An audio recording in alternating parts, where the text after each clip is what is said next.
साल का पहला संडे स्पेशल क्या होना चाहिए था।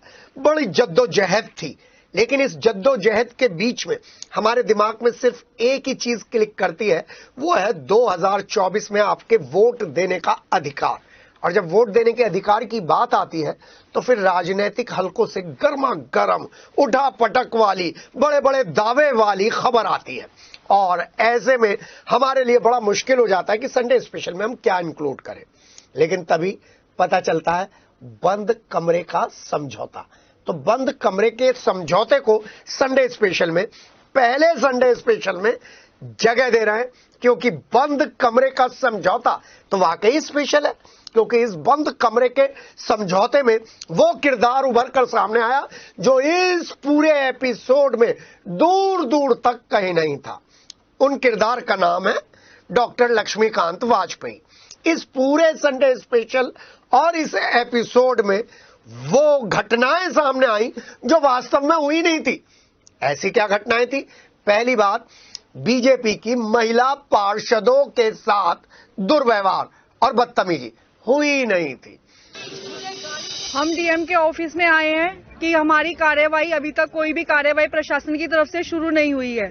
जो मैं पीड़ित हूँ, मेरी तरफ से कोई कार्यवाही नहीं हो रही है। विपक्ष जिसने बदतमीजी करी है उनकी कार्यवाही चल रही है। मैं यही कहने के लिए आई हूँ कि हमारी कार्यवाही क्यों नहीं करी जा रही। दूसरी बात, दलितों का उत्पीड़न मात्र 2 दलित सभासदों की पिटाई के बाद। दलितों का तो उत्पीड़न हुआ ही नहीं था। साथी पार्षदों ने अपने अपने प्रस्ताव रखे वार्ड के, और उन प्रस्ताव को लेके पता नहीं क्या हुआ, एकदम से दोनों पक्षों में, पक्ष और विपक्ष में गर्मा गर्मी हो गई, आक्रोश हो गया। तो मैं और मेरा साथी पार्षद सिर्फ वहां दोनों का समझौता करा रहे थे बीच बचाव की सदन की बैठक है, मर्यादा रखें, इसे आगे चलाएं, कोई बात नहीं, जो हुआ उसे छोड़ो, बस इतनी बात कहते ही उन लोगों ने हम दोनों को टारगेट कर दिया। उन लोगों ने पता नहीं किधर से हमें धक्का मुक्की करी, फिर हमारे मतलब मारना स्टार्ट कर दिया। बस फिर उसके बाद तो पता ही नहीं, वहां पहले सदन में मारा, फिर बाहर रोड पे मारा, यही स्थिति रही। राजनीतिक नोक झोंक थी जो 30 दिसंबर से चलते चलते 6 जनवरी तक चलती रही। और सर्दी थी, चूल्हा जल रहा था राजनीति का, रोटियां सेकते रहे लोग और जनता देखती रही। क्या बोर्ड बैठक में हमारे मुद्दे इसी तरीके से भेंट पर चढ़ जाएंगे? क्या नगरायुक्त और महापौर ऐसे ही चुपचाप बैठेंगे? उनसे कहा कि आपके घर की कुर्सी का बनवाया और माननीय मेयर साहब को मेरा सादर नमस्कार। हाउस टैक्स विभाग के लोगों के घर पर जाकर अनाउंसमेंट करते हैं। कुछ पुरुष नौकरी पर जाते हैं और कुछ पुरुष अपने व्यापार कर दी जाएगी और बकाया अगर आपने जमा नहीं किया। अगर उनमें इतनी हिम्मत है, मेरा वार्ड भी उनके अंतर्गत ही आता है, अगर वो इतनी हिम्मत रखते हैं तो मेरे वार्ड में आकर दिखाएं और किस तरीके की बदतमीजी करें। आएंगे तो अपनी मर्जी से और जाएंगे मेरी मर्जी से। लेकिन महिला सभासदों ने जिस समस्या के लिए प्रश्न उठाया था वो अधिकारियों को बचने के लिए रास्ता नहीं दे रहा था। नगरायुक्त खुद सोच रहे थे कैसे फंस गए।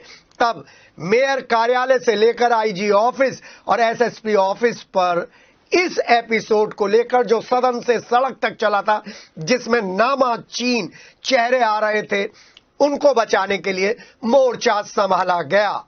और ये मोर्चा संभलने के बाद फिर दूसरा मोर्चा अस्तित्व में आया। ये दूसरा मोर्चा था दलित सभासदों के साथ रालोद सपा का।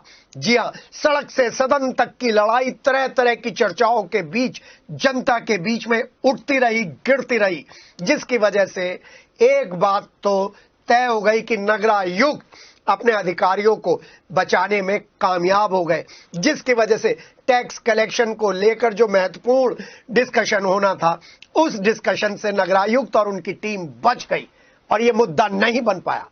हमें उम्मीद थी कि महिलाओं के साथ जो दुर्व्यवहार हुआ है वो दुर्व्यवहार जरूर इस पूरी घटना के केंद्र में दलित राजनीति आ गई महिला दुर्व्यवहार के सामने, और जनता चुपचाप थी, देख रही थी, सुन रही थी। इस पूरे एपिसोड में राजनीति के प्रमुख स्तंभ और बीजेपी के राष्ट्रीय उपाध्यक्ष और मुख्य सचेतक राज्यसभा सांसद लक्ष्मीकांत वाजपेयी का क्या लेना देना? कुछ भी लेना देना नहीं था। लेकिन बीजेपी के अंदर बहुत तगड़ा मंथन चल रहा था दलितों की नाराजगी को लेकर, और फिर दलित 3000 की भीड़ में पहुंचते हैं, मुकेश सिद्धार्थ वहां पहुंचते हैं, और उसके बाद लक्ष्मीकांत वाजपेयी एक विजेता के रूप में उभर कर आए, बीजेपी के लिए भी और राजनीति करने वालों के लिए भी। बंद कमरे के अंदर नारी के साथ अपमान का मुद्दा उठाने वाली बीजेपी और दलितों के उत्पीड़न का मुद्दा उठाने वाला विपक्ष समझौता कर लेता है। जनता ठगी सी रह जाती है। बंद कमरे में दलितों की पिटाई से बीजेपी को जो नुकसान होना था, उसकी संवेदनशीलता डॉक्टर लक्ष्मीकांत वाजपेयी शायद भाप गए थे, इसलिए वो दिल्ली से फौरन मैदान में उतरे और डैमेज कंट्रोल करने में जुट गए, और उन्होंने डैमेज कंट्रोल कर लिया। लेकिन सवाल तो यही उठता है, क्या बीजेपी महिलाओं के साथ होने वाले ऐसे व्यवहार पर चुप रहेगी? समझौते के बाद सारी चीजें खत्म हो जाएंगी?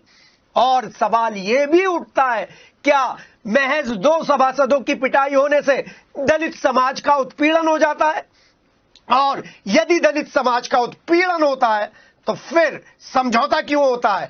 कानूनी कार्रवाई क्यों नहीं होती? जिसकी गलती है उसके खिलाफ जनता पूछती है, जनता सवाल का जवाब चाहती है, और जनता को मालूम है कि बंद कमरों में समझौते कैसे होते हैं।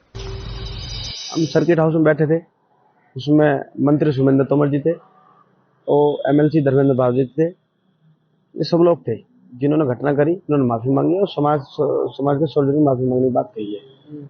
और सांझे लक्ष्मीकांत वाजपेयी जी हमारे बड़े हैं, हम पहले से पूरे से उनका सम्मान करते। पार्टी बात अलग है, हम पूरे से सम्मान करते हैं। उन्होंने कहा कि यार चलो निपटा लेनी चाहिए, उन्होंने फिर बातचीत करी और तो ये तो राजनीतिक बात हो गई।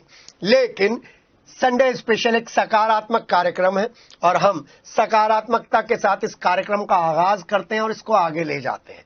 और अभी राजनीतिक हलकों की आपको बंद कमरों की समझौते की रणनीति हमने दिखाई है।